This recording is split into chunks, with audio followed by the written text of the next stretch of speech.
Jutaan warga Yaman berkumpul di ibu kota Sanaa dan provinsi lainnya pada Jumat 29 November 2024. Mereka merayakan gencatan senjata di Lebanon yang disebut sebagai kemenangan besar bagi Hizbullah.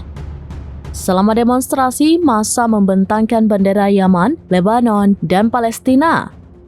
Mereka juga mengangkat senjata sebagai simbol dukungan terhadap militan Houthi dalam melawan Israel.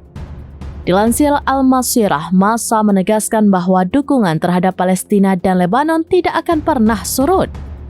Massa meneriakan, "Kami tidak akan meninggalkanmu, kami bersamamu sampai kemenangan." Pemimpin Houthi, Sayyid Abdul Malik Al-Houthi mengatakan pihaknya juga berencana meningkatkan agresi terhadap Israel. Ia menganggap gencatan senjata yang diberlakukan di Lebanon mulai pekan ini sebagai kemenangan bersejarah. Baginya, kemenangan tersebut adalah awal yang baik untuk mengusir 3 serangkai kejahatan, yakni Israel, Amerika Serikat, dan Inggris dari Palestina dan seluruh kawasan Arab.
Download Tribun X sekarang, menghadirkan lokal menjadi Indonesia.